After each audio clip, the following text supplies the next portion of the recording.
Guerra do Peloponeso,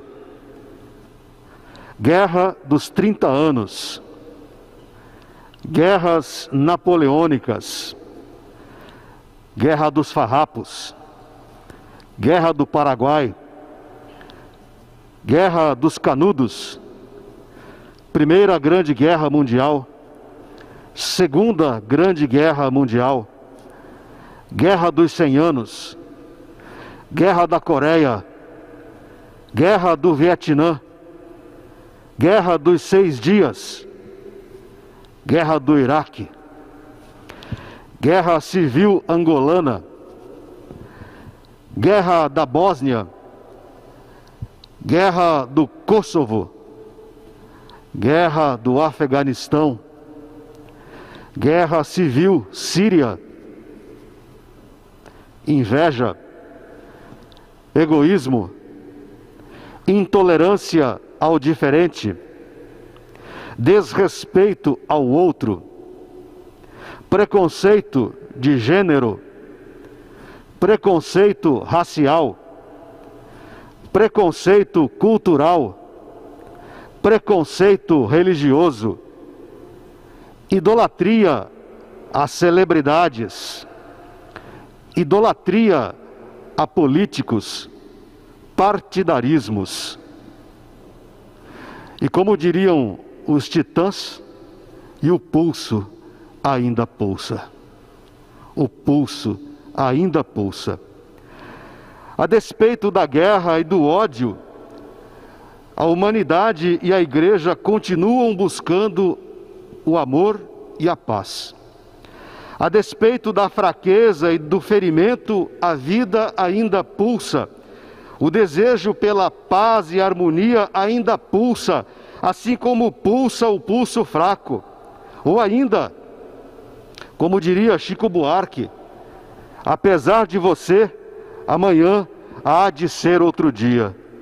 Apesar das guerras, apesar das intolerâncias, apesar do ódio, apesar das idolatrias, amanhã há de ser outro dia. É assim que temos vivido como humanidade, e especialmente como Igreja de Cristo, na expectativa de que, apesar das guerras, amanhã, com a paz de Deus, há de ser outro dia. É sobre isso que eu quero, nesta manhã, conversar com você, homem e mulher, que professa a fé em Jesus Cristo, o Príncipe da Paz. A você, que grata alegria poder me dirigir assim depois de 1 ano e meio, a você que aqui está, a você que é membro da primeira igreja presbiteriana independente de São Paulo, é a você, membro da IPI do Brasil, a você, cristão, e a você, cristã, que eu quero me dirigir nesta manhã. Hoje, iniciamos a série de mensagens intitulada A Paz de Deus. A paz de Deus.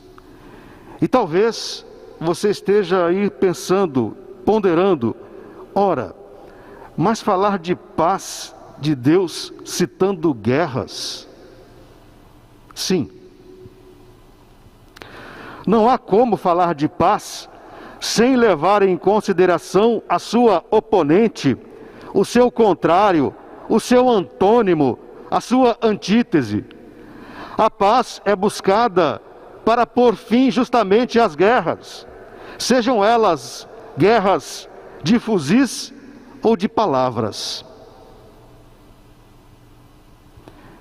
É assim desde o princípio dos tempos. A paz é evocada para que cessem toda dor, sofrimento, ódio e separações decorrentes das guerras. Ao iniciar minhas meditações, leituras e orações para chegar a esta meditação, para chegar a este sermão, fiquei curioso para saber quantas vezes aparecem na Bíblia os vocábulos ódio, amor, guerra e paz. Uma simples curiosidade. confesso que errei nas minhas expectativas. Achei que por conta das muitas guerras narradas no Antigo Testamento, esta deveria ser a palavra vencedora, a que mais apareceria nas páginas bíblicas. Me enganei. O vocábulo guerra aparece 210 vezes em toda a Bíblia. 210. Já a palavra ódio aparece apenas 18 vezes. Sim, em toda a Bíblia a palavra ódio aparece 18 vezes. Já o vocábulo amor surge majestoso nas páginas da Bíblia em 325 vezes. E por fim, a palavra paz aparece gloriosa 330 vezes em toda a Bíblia. Fiquei feliz. E depois do resultado da pesquisa, não pude conter o ímpeto e disse sozinho lá no meu quarto, junto à minha escrivaninha: aleluia, aleluia, porque eu estava enganado. Isso é um indicativo de que o amor e a paz sempre vencerão o ódio e a guerra, sempre. Apesar dela, da guerra, amanhã há de ser outro dia. Diante disso, pergunto a você, querido irmão, querida irmã, que está aqui presencialmente hoje, e a você que está nos acompanhando aí na sua casa pela internet, pergunto a você: guerra ou paz? O que você está buscando? O que você tem buscado? Guerra ou paz? E esse é o título desta meditação: guerra ou paz? O que exatamente você está buscando? Em primeiro lugar, quero lembrar que a paz tem seu princípio em Deus. As teologias sistemáticas, ou seja, matérias da teologia, capítulos da teologia, as teologias sistemáticas, à luz das Escrituras, falam de uma história da salvação da humanidade, a partir das narrativas bíblicas, dos textos bíblicos. Esta história tem seu início no próprio Deus, que é o Criador e mantenedor de toda a existência. Ao criar a humanidade, Deus manifestou o seu amor, fazendo-nos à sua imagem e semelhança. Foi assim que Deus começou a demonstrar o seu amor, ao nos criar à sua imagem e à sua semelhança. Embora seja conhecedor de todas as coisas, Deus criou o ser humano com liberdade, numa linguagem calvinista, com livre arbítrio, uma grande dádiva, um grande presente, a livre escolha, a liberdade. A Bíblia, no esforço de explicar estas realidades, apresenta-nos as narrativas da criação e da queda do ser humano, descritas no Gênesis.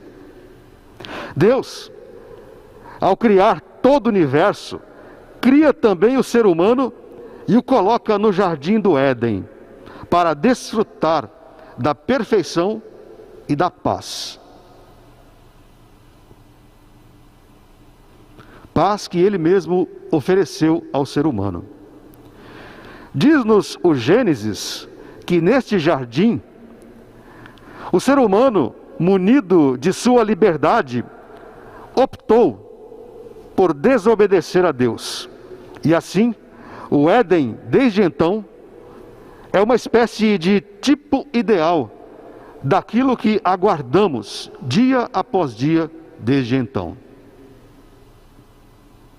O tipo ideal de paz, o tipo ideal de perfeição, é o que aguardamos depois da queda no Éden.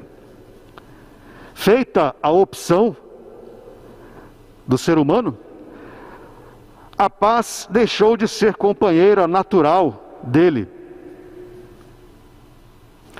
Logo após a desobediência, a inveja, o orgulho, a intolerância e o ódio fizeram sua primeira vítima.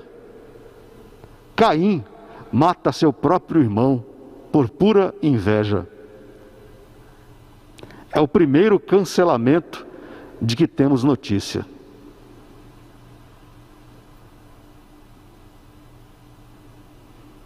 A história nós bem conhecemos. Nesse sentido, podemos dizer que a paz que todos buscamos foi ofertada, foi oferecida graciosamente ao ser humano, mas este optou por deixá-la de lado e agora sofre as consequências da sua escolha e, ao invés da paz, tem que conviver com as guerras e com o ódio. E desde a chamada queda da humanidade, Deus tem oferecido a possibilidade de paz à humanidade. Esta oferta passou pelo ministério dos profetas e por suas profecias, em especial do profeta Isaías, que foi o grande anunciador, que foi o grande propagador da paz. Em Isaías 9:6 ele afirma: porque um menino nos nasceu, um filho se nos deu, e o principado está sobre os seus ombros, e se chamará o seu nome Maravilhoso, Conselheiro, Deus Forte, Pai da Eternidade, e por fim, o Príncipe da Paz. Príncipe da Paz. Deus manifestou o seu amor ao oferecer os profetas que anunciavam a paz ao ser humano. Porém, a maior expressão desta oferta divina de paz é a vida, a morte e a ressurreição de Jesus Cristo, seu único Filho. Ao assumir a morte e a cruz, Jesus Cristo ofereceu a paz a todos aqueles que se achegassem e achegarem a Ele ao dizer: deixo-vos a minha paz, deixo-vos a paz, a minha paz vos dou, não vou-la dou como o mundo a dá, não se turbe o vosso coração, nem se atemorize. Evangelho de João, capítulo 14, versículo 27. Foi em Deus que Moisés encontrou paz para atravessar o deserto e conduzir o povo até Canaã. Foi em Deus que Davi encontrou paz por conta das tragédias que aconteceram em sua família e em toda a sua vida. Foi em Deus que o apóstolo Paulo encontrou paz para suportar as prisões e os açoites pelos quais passou em nome do Evangelho de Jesus Cristo. Foi em Deus que João encontrou paz, sendo prisioneiro na ilha de Patmos. E foi em Deus que o próprio Senhor Jesus Cristo encontrou paz para suportar a dor da morte e levar sobre si todo o nosso pecado. É em Deus que a paz tem sua origem. Foi Ele quem a ofereceu à humanidade. Ela nasce da bondade e do amor de um Deus que se volta a todos os seres humanos. Foi assim no Gênesis, foi assim no Éden, foi assim com Moisés, foi assim com Jesus e é assim com você. Ele oferece a você a sua paz. Basta que você a queira, basta que você a busque, como frisamos na leitura inicial de 1 Pedro. Nós somos, como cristãos, como filhos e filhas de Deus, nós somos convidados, nós somos convocados a buscar a paz. Afinal, somos filhos, filhas do Príncipe da Paz. Não poderia ser diferente. Mas, como veremos a seguir, não é bem isso que acontece. Ocorre que a desobediência do Éden deixou em nós uma consequência, uma herança que nos acompanha até os dias de hoje e não nos deixará até o dia em que será o grande dia, o dia da redenção. Esta consequência é o soldado que habita dentro de mim. Em segundo lugar, precisamos reconhecer o soldado que habita em mim, o soldado que habita em você.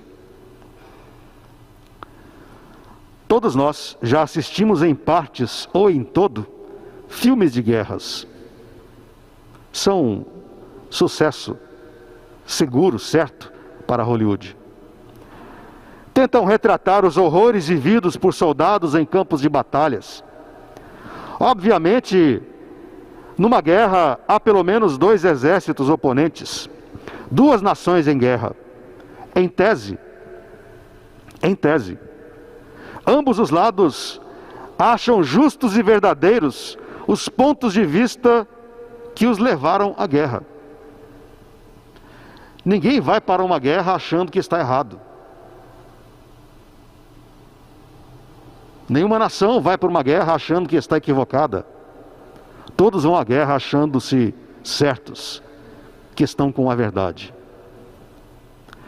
Normalmente, embora não seja uma regra, as tentativas diplomáticas para o acordo não alcançaram êxito e então, não havendo acordo, partiram as nações para o que chamamos de as vias de fato, a guerra, a carnificina, como algo natural.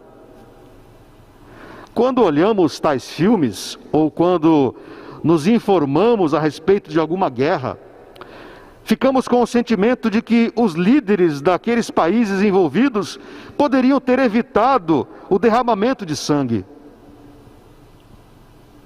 Sempre que vemos uma guerra, achamos isso. Mas eles poderiam ter evitado. Por que não foram até o fim? Por que não esgotaram todas as alternativas? Normalmente também achamos, instintivamente, naturalmente achamos que os responsáveis pelas guerras são homens e mulheres cruéis, desalmados e sanguinários. O que em alguns casos corresponde com a verdade, mas na maior parte das vezes são homens normais. O que não nos damos conta é de que em menor ou maior grau manifestemos em nossa vida atitudes semelhantes aos homens e mulheres responsáveis pelas sanguinárias guerras. A verdade é que agimos tal qual os líderes que vão às guerras. Nos esquecemos muito facilmente de que dentro de nós, adormecido, há um soldado de fuzil em punho, pronto a ser acordado diante de alguma situação da qual não concordamos. Ora, pastor, isso não é verdade, você pode dizer. Ocorre que não sou eu quem diz isso, é a Bíblia. Veja o que a carta de Tiago fala a esse respeito. Tiago, capítulo 4, versículo 1. De onde procedem as guerras e contendas que há entre vós? Diz Tiago. De onde procedem as guerras e contendas que há entre vós? De onde, senão dos prazeres que militam na vossa carne? De onde, senão dos prazeres que militam na vossa carne? Soldados e paz são contradições. Soldados e exércitos só existem por conta da ausência da paz. Se houvesse a certeza plena da paz, soldados e exércitos não existiriam. Eles são oponentes. Eles são contradições um do outro. Não há como negar. Não há como negar. Por mais que você acredite na paz, por mais que você afirme crer em Jesus Cristo, você continua pecador. Você continua pecadora, por mais que você tenha fé em Jesus Cristo.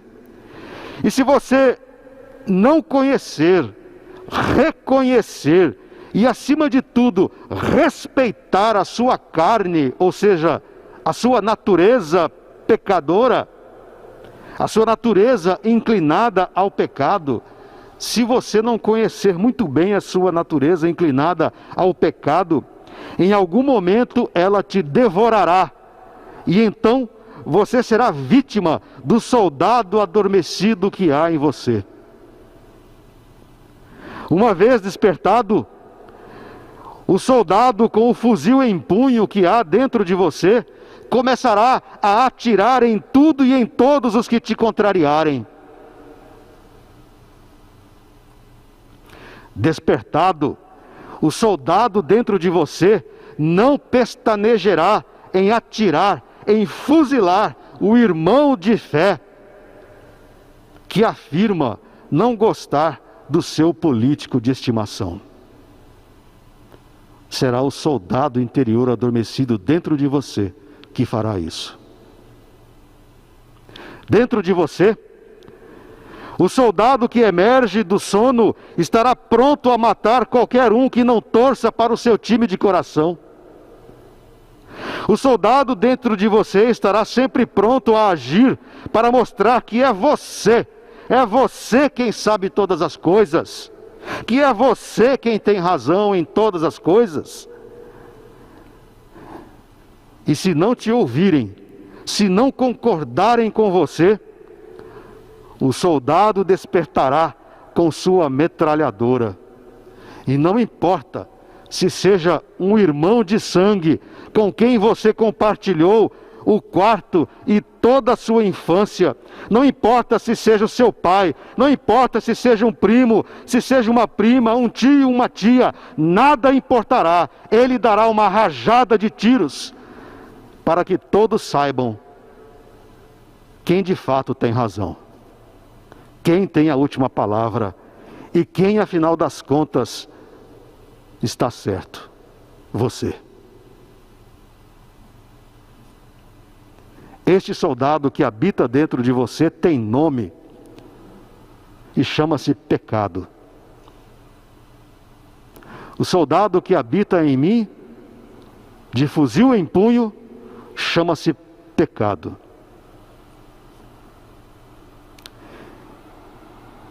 Ele é como muitos vírus que existem por aí. Infectam, mas não agem. Ficam esperando a oportunidade. Assim que a resistência imunológica abaixa, entram em ação. No caso do vírus do pecado, assim é com ele, o soldado sanguinário que habita dentro de nós, dentro de você.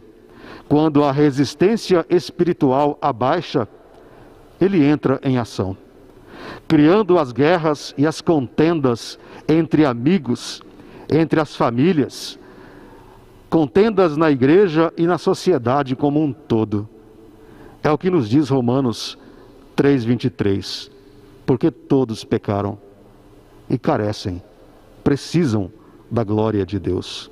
E continua o apóstolo Paulo: não há um justo sequer. Não há um justo sequer.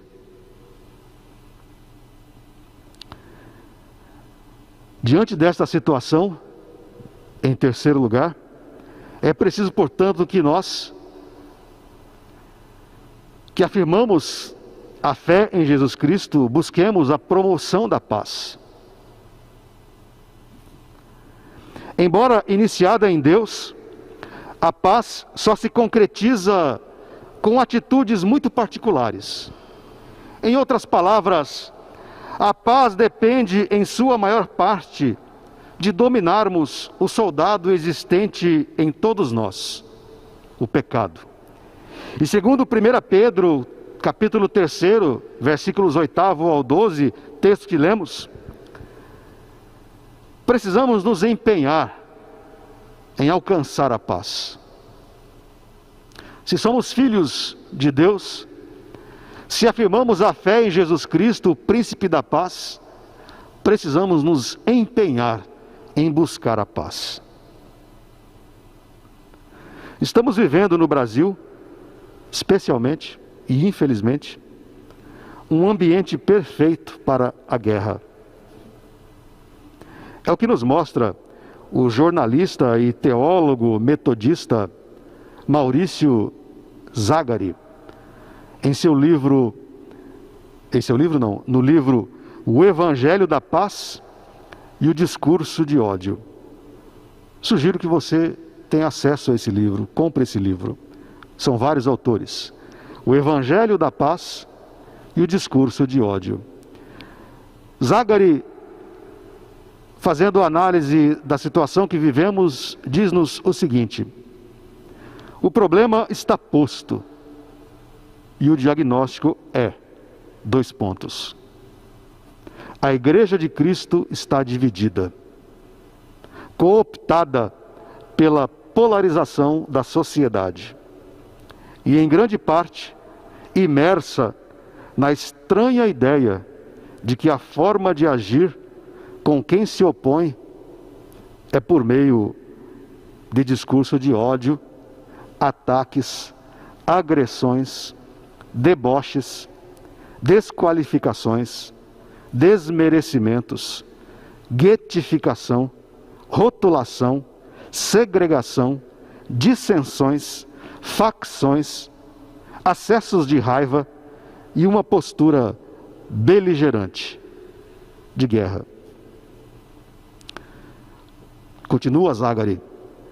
Muitos cristãos parecem ter se esquecido do diálogo, da gentileza, da educação e, acima de tudo, da realidade de que não lutamos contra inimigos de carne e sangue, mas contra governantes e autoridades do mundo invisível.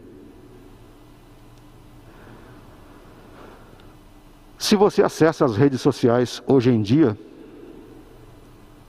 esse é o triste retrato da igreja que você verá, infelizmente. Irmãos atacando irmãos. Pastores atacando pastores. Irmãos atacando pastores. Pastores atacando irmãos. Um ambiente de guerra e, por consequência, de ausência de paz. Infeliz e tristemente. Uma verdadeira contradição. Filhos do príncipe da paz buscando a guerra. Como você tem se colocado diante da situação de polarização que vive hoje o Brasil? Você acha que a sua opinião é a que deve prevalecer? Você acha mesmo que a sua escolha político-social é a mais certa? E assim você tem atacado quem pensa de outra maneira?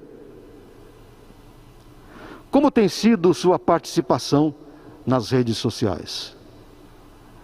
Antes de eleitor, não se esqueça.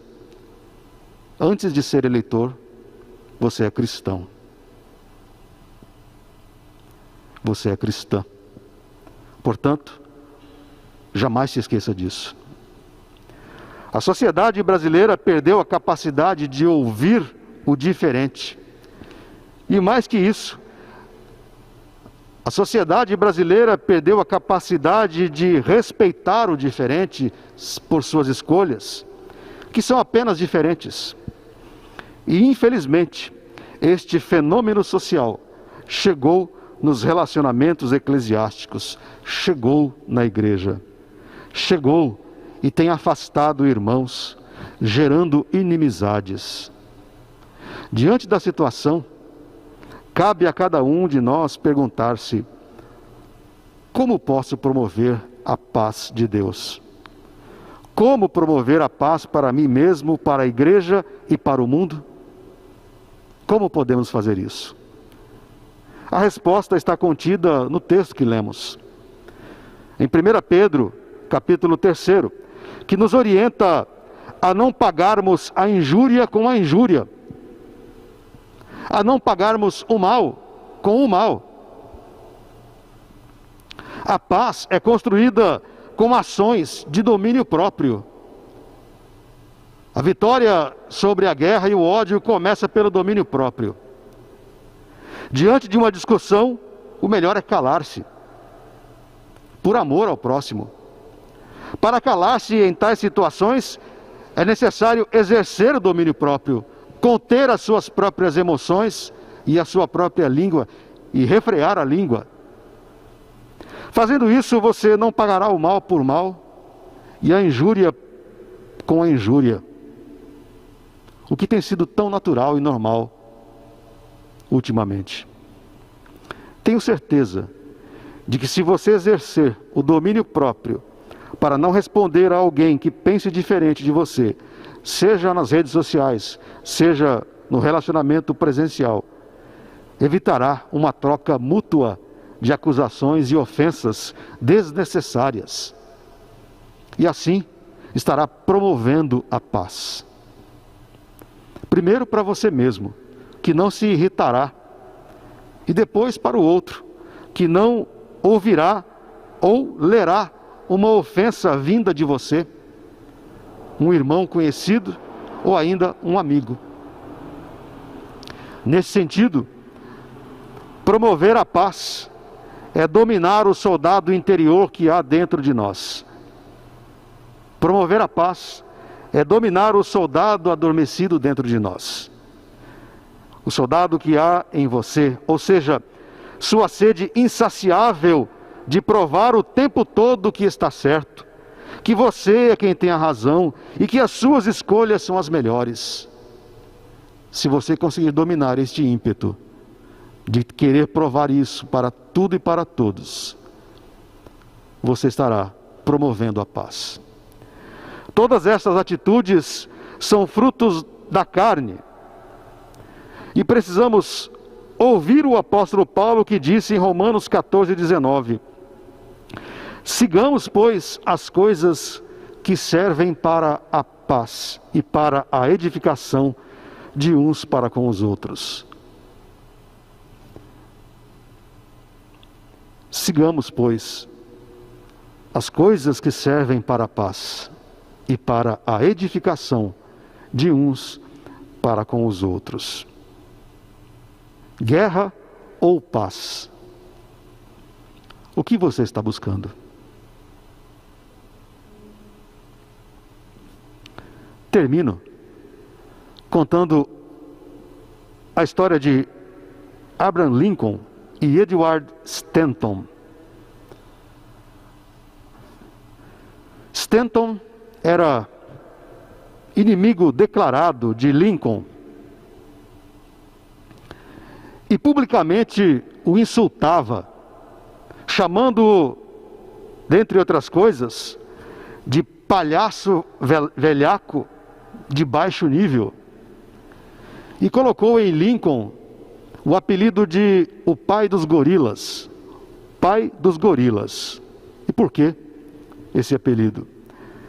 Naquela época havia um cientista que fazia pesquisas na África sobre os gorilas. Stanton, para desqualificar Lincoln, o apelidou, portanto, de o pai dos gorilas. E Stanton dizia que o cientista era um tolo e perdia o seu tempo em procurar gorilas na África. Stanton dizia que ali mesmo, em Springfield, cidade de Lincoln, o cientista poderia encontrar um gorila, referindo-se, obviamente, a Abraham Lincoln. A todas as ofensas públicas de Edward Stanton, Lincoln se mantinha em silêncio e não respondia aos ataques e ofensas vindas de Stanton. A difamação de Stanton não alcançou êxito, não logrou êxito, e Lincoln foi eleito o 16º presidente dos Estados Unidos. Depois de eleito, chegou o momento de Lincoln escolher seus ministros. Para o desespero de muitos e surpresa de tantos outros, Lincoln convidou Stanton para ser um de seus ministros.